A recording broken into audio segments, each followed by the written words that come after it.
안녕하세요, 히어로TV 정연입니다. 오늘은요 처음으로 착한 몬스터를 소개해드릴게요. 토호 유니버스에서 유일하게 완전히 인간의 편인 몬스터가 있습니다. 바로 모스라인데요. 그럼 지금부터 함께 보실게요.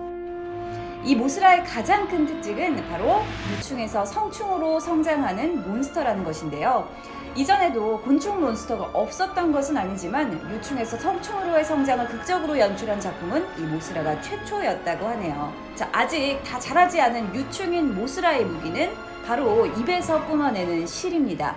이는 사실 고질라의 힘으로도 끊어내기가 쉽지 않을 정도인데요. 그러니까 굉장히 강력하다고 할 수 있겠죠. 유충이 번데기가 됐다가 성충으로 성장을 하게 되는데요.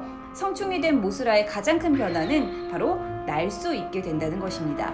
비록 유충 때의 실을 뽑는 능력은 상실하게 되지만 엄청난 속도로 비행이 가능해지고 로단과 같이 소닉붐을 일으키는 데다가 날개에서는 독가루까지 뿜어져 나온다는 어마무시한 특징이 있네요. 자, 모스라는 이렇게 무시무시한 능력을 가졌지만 사실 평화주의 몬스터인데요. 우선 태생부터가 다릅니다. 일본에서 태어난 다른 몬스터들과는 달리 남태평양의 인펀트 섬 출신이고요. 거기다가 이 인펀트 섬의 수호신입니다. 그래서 원주민과 텔레파시로 소통을 할 수 있는데요. 이 모스라가 인간을 지키는 히어로가 될 수 있었던 이유는 바로 이렇게 인간과 소통을 할 수 있었기 때문이죠. 비록 인간과 직접 대화를 할 수는 없지만 인펀트 섬의 신비한 종족인 소미인 자매와는 마음이 통하기 때문에 이들을 통해서 인간과 소통할 수 있었죠. 하지만 처음 영화에 나타난 모스라는 도시를 파괴하면서 도저히 인간의 편이라고는 생각할 수 없는 행동들을 하는데요.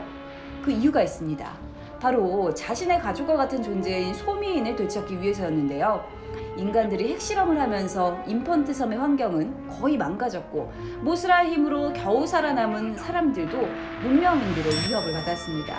그 문명인들은 모스라의 신관이었던 소미인 자매를 납치했고 당연히 모스라에게는 빼앗긴 가족을 되찾는다는 정당한 동기가 있었죠. 자, 언제나 그렇듯이 나쁜 인간들에게는 돈과 권력이 있었습니다. 소매인들을 납치한 악당 넬슨은 명백히 미국인으로 묘사되지만 아직 미국의 눈치를 보아야 했던 일본은 미국 대신 로리시카라는 가상의 국가를 만듭니다. 그리고는 미국인의 오만함을 비판하죠.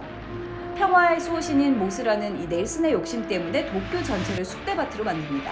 하지만 일본 정부는 로리시카인인 넬슨을 건드릴 수가 없었고 하는 수 없이 총구리를 모스라 쪽으로 돌리지만 당연히 상대가 되질 않았죠. 결국 모스라는 도쿄타워의 자리를 잡고 번데기가 되는데요. 인간들은 모스라가 움직이지 못하게 된 사이에 로리시카에서 가져온 최신 무기인 원자 열선포로 번데기를 불태우려고 하죠. 하지만 원자 열선포의 열 때문에 모스라는 오히려 더 빨리 깨어나서 드디어 성충이 됩니다. 이젠 하늘까지도 날아다닐 수 있게 됐으니 모스라를 막을 방법은 없어진 것이죠. 이때 소미인을 납치한 악당들은 본국인 로리시카로 도망칩니다. 하지만 하늘을 날 수 있게 된 모스라는 거기까지 쫓아가죠. 이젠 도쿄 대신 로리시카의 수도 뉴욕이 아닌 뉴커크에 비상이 걸립니다. 자, 여기서 여담이지만 정작 미국 관객들은요, 괜히 미국 눈치를 보기보다는 그냥 차라리 미국이라고 했으면 더 좋았을 것이라고 생각을 했다고 하네요. 자, 결국 로리시카까지 위험에 빠뜨린 악당들은 다시 도망치려고 하다가 로리시카 경찰에 의해 사살됩니다. 돈과 권력 앞에 우유부단했던 일본과는 달리 저쪽 경찰들은 사람들을 위험에 빠뜨리는 악당들에게 인정사정 없었던 것이죠. 이건 일본이 생각했던 미국의 장점이라고 볼 수도 있겠네요. 자, 결국 일본에서 로리시카까지 건너온 주인공들이 소미인을 모스라에게 돌려주면서 모스라 소동은 마무리됩니다. 모스라의 본뜻을 한 사람들도 더 이상 모스라를 공격하지 않았죠. 네, 이렇게 모스라는 인간을 악으로 몬스터를 선으로 그린 독특한 구도가 인상적인 작품이었는데요. 이는 처음부터 이 작품이 여성들도 볼 수 있는 몬스터 무비를 목표로 만들어졌고 실제로 여성 영화로서 해석될 수 있는 여러 가지 코드들을 도입한 결과라고 합니다.